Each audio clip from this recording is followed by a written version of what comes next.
Kia ora, my name is Emily O'Hara.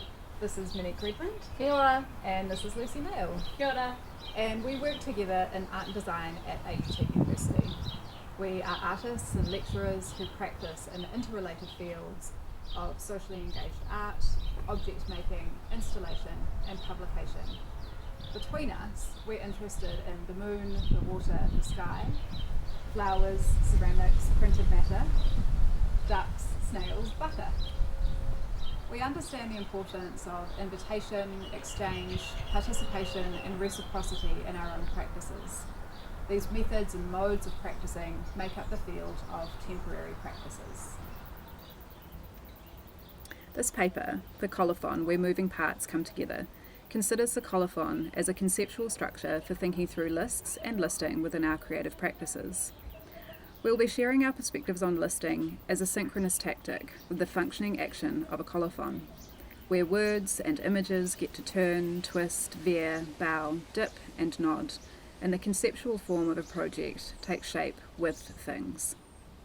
Conventionally, the colophon is a short piece of text that details information about the making of a publication or its intended use. Most often, the colophon specifies the how, where and when, the typeface and paper stock, the location, date, edition number and method of printing. It can also foreground the relational aspects of publishing, the with who or the why here. Colophons appear at the opening or the closing of a publication, and the information within them can form a kind of ballast to what precedes or succeeds them. That is, the listing of the material, processual and relational labour that went into the making of publications is called forward in the colophon and acknowledged as structural necessity. There are numerous practices and artworks that operate within the imaginary of lists and listing.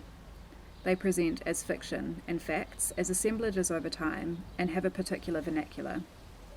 Often their role as art is to reorient conceptual parameters and undo preconceptions and assumptions.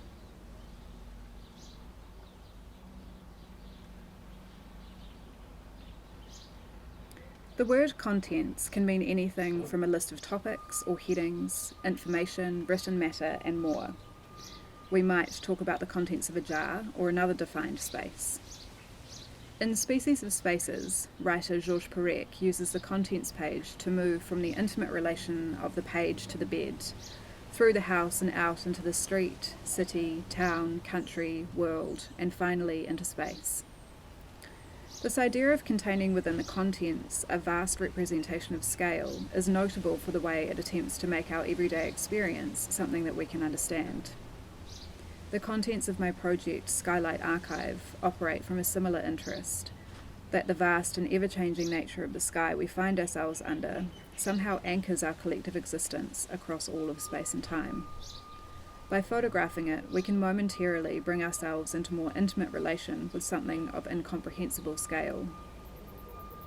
In recording the exact location, date, and time of each photo, a series of captions are produced that further locate this relation through a spatio-temporal register.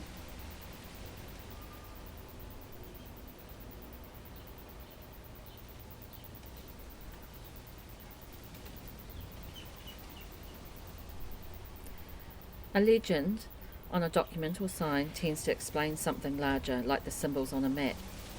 In 1972, artist Gordon Matter Clark et al. Created Food's Family Fiscal Facts, a document outlining the entire operations of Food, an artist-run restaurant in Soho, New York, whose aim and primary function was to support and sustain the local art community.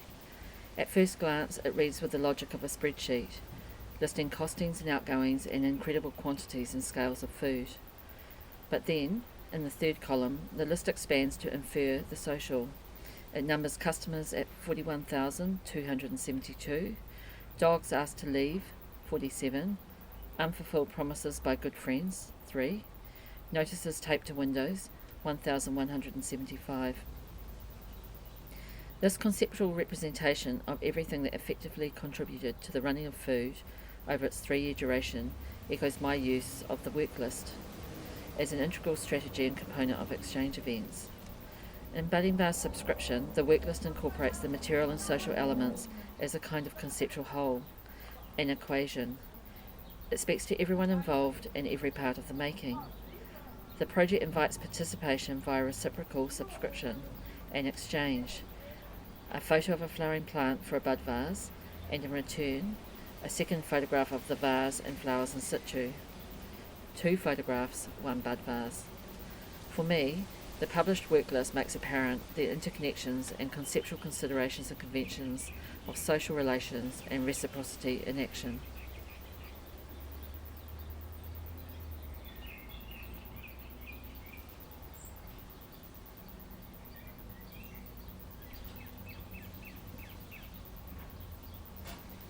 At the very back of their book, The Hundreds, cultural theorists Lauren Berlant and Kathleen Stewart have an alphabetized list titled Some Things We Thought With.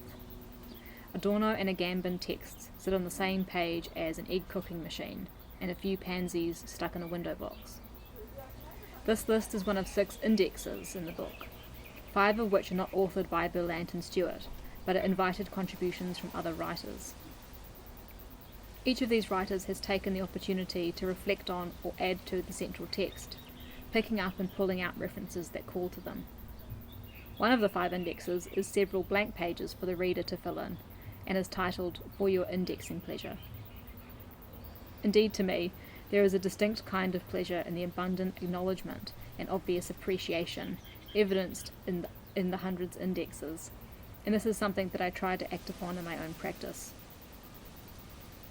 Butterpoint is a publication that was part of an exhibition of the same name. As a compilation, it includes an image of a seal, a map of Hogback Hill, a text written in ancient ox-turning style, and a diagram of the liver of Piacenza, among other things. While the publication is partly a way to make context around the work more accessible, Butterpoint really acts like a mixtape. Various ephemeral and serendipitous things cross my path during the making of a work, and the compilation becomes a way to unself-consciously record and acknowledge the enthusiasm I have for those things, and then to share that enjoyment with anyone who wishes to join me.